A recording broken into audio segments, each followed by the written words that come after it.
All right, what's up, guys? Welcome back to another episode of the Living the Dream podcast. Today on the show, we are going to be going through Proverbs chapter 2, verses 6 through 8, and it really spoke to me about walking in integrity. So let's get into the verses, talk a little bit about it. For the Lord gives wisdom, from his mouth come knowledge and understanding. He stores up sound wisdom for the upright. He is a shield to those who walk in integrity, guarding the paths of justice and watching over the way of his saints. So, in the first part of this, you're seeing that the Lord gives wisdom. We've seen this all throughout Proverbs. Like, the beginning of knowledge is the fear of the Lord, basically. Um, and then what I really got from this that is kind of unique to these verses, in my opinion, was he is a shield to those who walk in integrity. And by unique to these verses, I mean like within the first two chapters of Proverbs, this particularly stuck out to me this time. So, why did it stick out to me? Well, I think of doing business with integrity and the fact that that builds great relationships. And the true asset in life is your relationships, is the people you have around you. If you think about it, no business runs without its employees. And the only reason Amazon can run, the only reason UPS can run, the only reason that my podcast can run, the only reason that any of these businesses can run is because people like you and me work so hard to make them happen. Like, it truly is something that is bigger than yourself when a business is happening, because yes, you are needed. There's probably also a system, which means you can be replaced, but without you being there, without your position being filled, the business isn't going to work. So, do business with integrity because it builds great relationships. That means treating people with integrity. That means treating yourself with integrity. And that just means walking in integrity. And what I really like here is that it says, he is a shield to those who walk in integrity. And then I'm also going to go over treating people justly, because he says, guarding the paths of justice and watching over the way of his saints. And to me, this implies that saints treat people justly.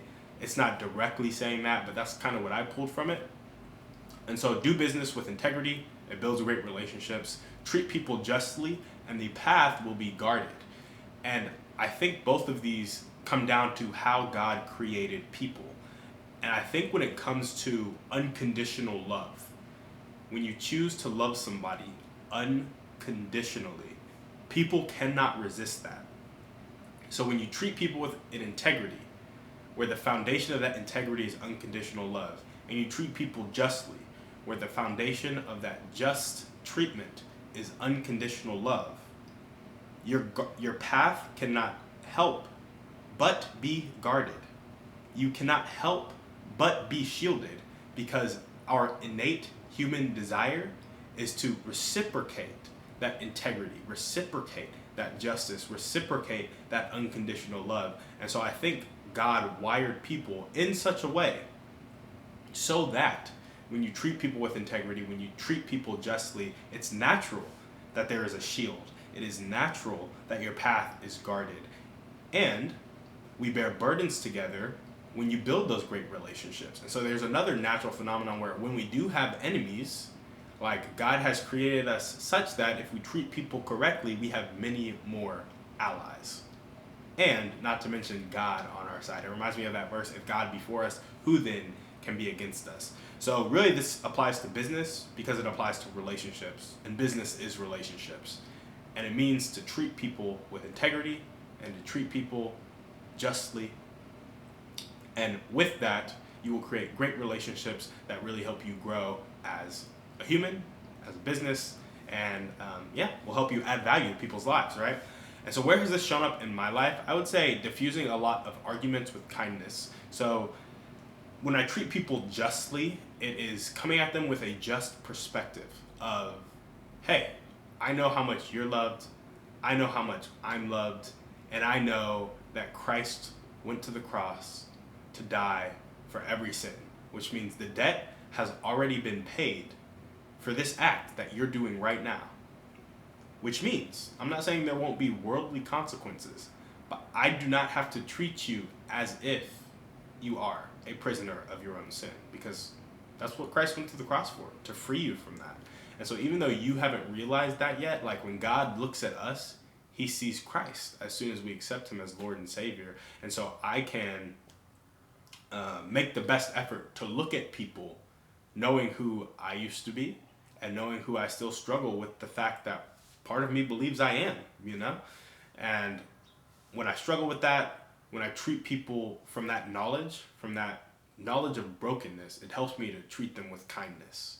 And that integrity, I didn't look up the definition of integrity, but for me, it's just like treating people correctly, like treating people as they should be treated.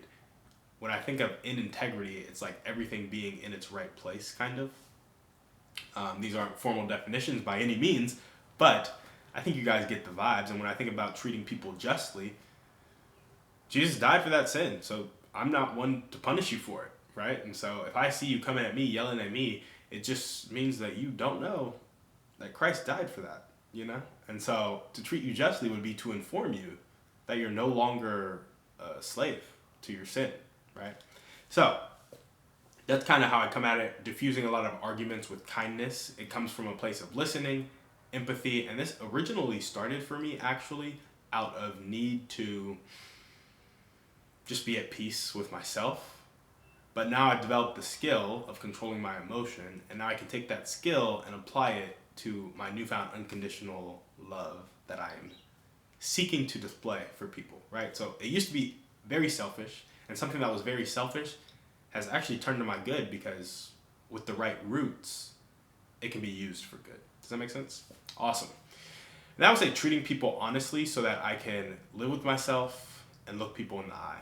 I try my best not to lie to people. Sometimes I'm lying to myself, so I end up lying to people. But when I catch myself in a lie, I tend to tell the truth to somebody or something, whether it be praying to God, whether it be asking a person for an apology, whatever it may be. Now, keep your pearls away from the pigs, right? Not everything is for everybody. That's a lesson that I had to learn.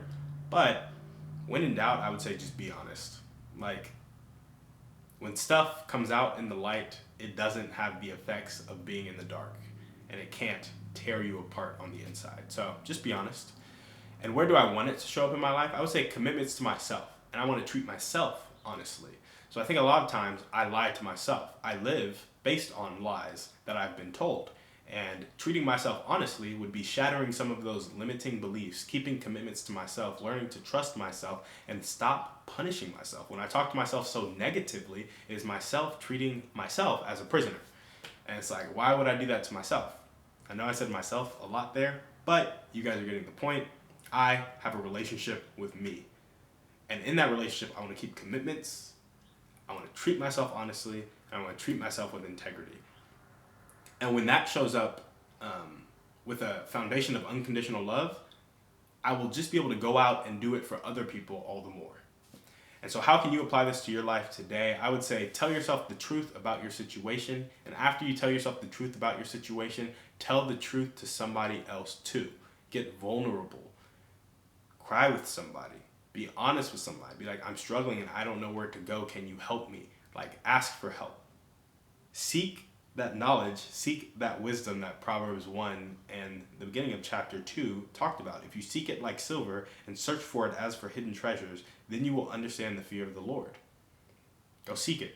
So that's how you guys can apply it to your life today. Thank you guys for watching. We will see you on the next one. And on that note, we're out.